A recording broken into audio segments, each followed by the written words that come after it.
kulanti wanaagsan daawadayaal waa xulka wararka kuna soo dhawaada wararkii ugu dambeeyay qodobada wararkeena haduu Rabbi raali ka noqdo waxa kamid ah wararkii ugu dambeeyay madaxweyne Xasan Sheekh oo go'aan adag ka qaatay shirkii uu la lahaa golaha mustaqbalka kadib markii xubnaha golaha mustaqbalka Soomaaliya ay la yimaadeen qorshe cusub oo ay kaga hortagayaan kala jibinta madaxweynaha ee xubnahooda.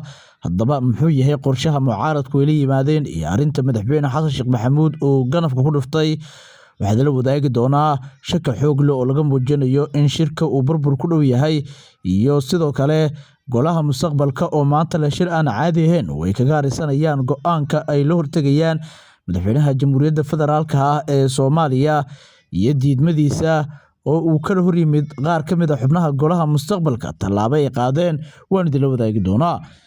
sidoo kale waxaan rabnaa inaanu barnaamijkan ku dul istaagno macluumaadkii ugu dambeeyay dowladda waddanka Turkiga oo si la yaab leh kaga hadashay warar loo jeediyay eedeymo ah kuwaasi oo la xiriira in ay iska dhuuqayso kheyraadka Soomaaliya iyada oo Soomaaliya siinayso wax ka yar 5%.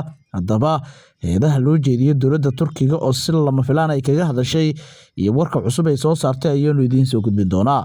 Soomaaliya waxaa soo gaaray gaadiid dagaal noocooda ugu casrisan gaar ahaan lidka diyaaradaha. haddaba waxaa la wadaagi doonaa macluumaadkii ugu dambeeyay hadaleyn xoog leh oo ka dhalatay gaadiidka lidka diyaaradaha ee soo gaaray magaalada Muqdisho isla markaasina dowladaha Turkiga iyo Qatar ay iska kaashadeen keenistooda caasimadda waan idin la wadaagi doonaa. warbixinadaas iyo kuwa kale oo xasaasi ah ayaanu idin la wadaagi doonaa. guud ahaan waxaanu qaybtan ku dul istaagi doonaa shirka maanta ay u madleeyihiin xubnaha golaha mustaqbalka Soomaaliya go'aanka madaxweynaha jamhuuriyadda ka qaatay iyo sidoo kale xaaladihii ugu dambeeyay. soo dhawaada saaxiibayaal haddii aad saaxiib nagu cusub nagu soo bir muuqaalka laagsaaragtida wax xiisan ugu leeb qaybta hoose ee faalada dadweynaha waa hagaag aan ku bilaawno wararkeena waxaanu maanta ku bilaabi doonaa wararkii ugu dambeeyay faahfaahinno dheeraad ah oo ka soo baxayo wadahadaladii dowladda federaalka ah ee Soomaaliya iyo xubnaha golaha mustaqbalka oo markaa ku jiro xilligan hubanti la'aan. xog dheeraad ah ayaa ka soo baxayo wadahadalada dowladda federaalka Soomaaliya iyo golaha mustaqbalka kuwaasi oo lagu waday in ay magaalada Muqdisho ay ka dhacaan maalinimadii shalay ahaa kuwaasi oo baaqday maantana mar kale lagu wado. haddaba kadib baaqashada kulankii maalinimadii shalay loo ballansanaa waxaa soo baxayo warar sheegayo in madaxweyne Xasan Sheekh Maxamuud uu ka cagajiidayo la kulanka guddi kooban oo ay iska soo xuleen xubnaha golaha mustaqbalka Soomaaliya sida ay noo xaqiijiyeen wareedyo lagu kalsoon yahay. madaxweynaha Jamhuuriyadda Soomaaliya ayaa go'aan adag ka qaatay la kulanka xubno la iska soo xulay iyada oo sida aan hore u baahinay madaxda golaha mustaqbalka ay shir ay ku yeesheen magaalada Muqdisho kadib markii ay ka soo baxeen wadahadalkii Khamiistii ka furmay xarunta Villa Soomaaliya. goluhu ay isku raaceen in xubno kooban loo diro wadahadalka si ay ula fariistaan madaxweyne Xasan Sheekh Maxamuud goluhu dhexdoodana ay kaga badbaadaan in markaa kala qaybsanaan ay dhacdo inta lagu guda jiro wadahadalada. haddaba xubnaha waxaa kamid ah madaxweynaha Puntland Saciid Cabdullaahi Deni, madaxweynihii hore ee Soomaaliya Shariif Sheekh Axmed, ra'iisul wasaarihii hore ee Soomaaliya Xasan Cali Kheyre, xildhibaan Jamaal Shukuur Warsame iyo xildhibaan Cabdullaahi Carab. halka wararka qaar ay sheegayaan in Deni iyo sidoo kale rag badan oo golaha kamid ah oo ay Rooble iyo sidoo kale Cabdi Faarax Shirdoon Saacid ku jiraan laga reebay. macluumaad qaar ayaa sheegayo in xitaa Shariif dib looga soo daray. xubnahan ayaa goluhu waxay u doorteen in si gaar ah ay ula xaajoodaan madaxweyne Xasan Sheekh Maxamuud si loo abaaro qodobada la isku hayo isla markaasina natiijo wax ku ool ah looga gaaro.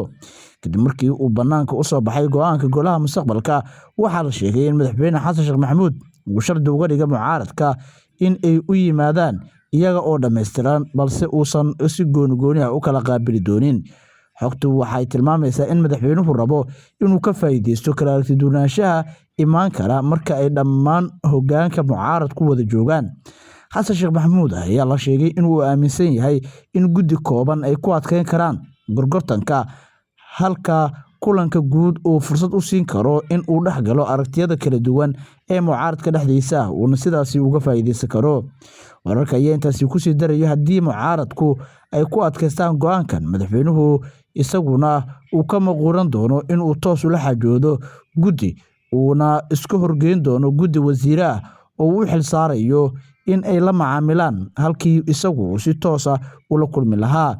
tan ayaa haddii ay dhab noqoto adkeyn karta in si habsami leh uu sii socdo wadahadalada jawiga degan khamiistii ugu bilowday madaxtooyada qaranka ee Villa Soomaaliya.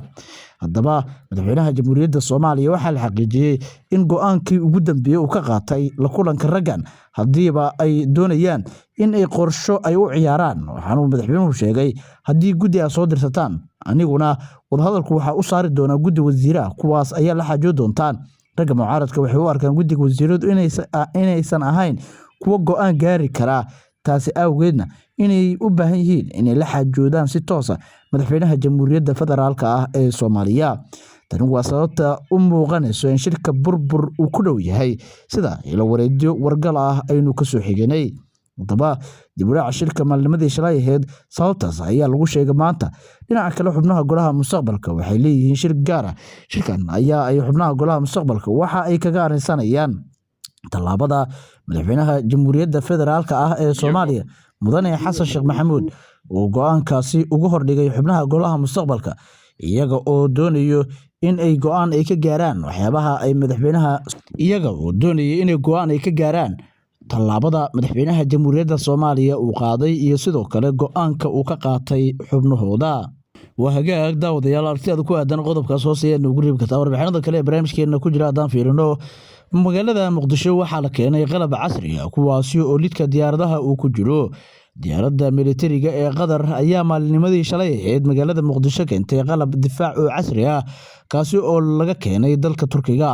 qalabkan difaaca ayaa waxaa dowladda Soomaaliya u soo dirtay dowladda Turkiga oo iskaashi militari uu kala dhaxeeyo isla markaasina maalmihii dambe dalka keenaysay sanad militari oo xoog leh.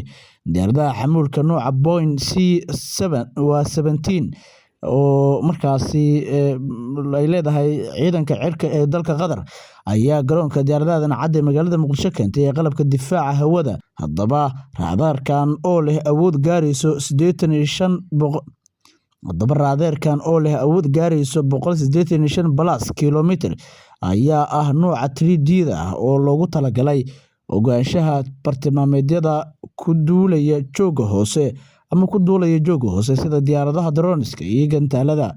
Haddaba ALP xariijin 100G waxa uu ka mid yahay nidaamka difaaca hawada ee casriga ah isagoo adeegsanaya tiknoolajiyadda markaasi Active Electronic Scanned Array.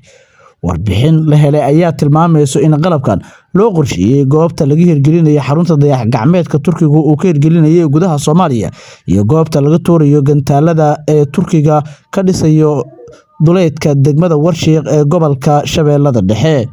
Talaabadan ayaa muujinaysa sidii ay u sii xoojinayaan dowladaha Soomaaliya iyo Turkiga iskaashiga militari iyo midka amni ee u dhexeeya labada dhinac, ilaalinta hawada iyo horumarinta awoodaha farsamo ee labada dal.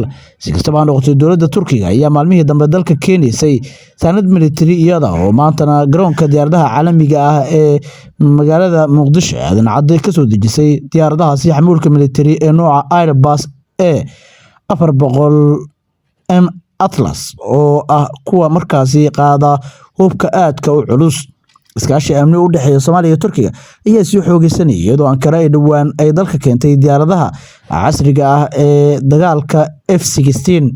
aragtida ku aadan warbixinadaas oo idil hoose ayaa ugu riib kartaa daawaday guusha u soo yeetay dowladda Soomaaliya madaxweynaha Jamhuuriyadda Soomaaliya sida mucaaradku ka adkaaday iyo diyaaradaha casriga ah ee la keenay dalkeena. Nabadgelyo.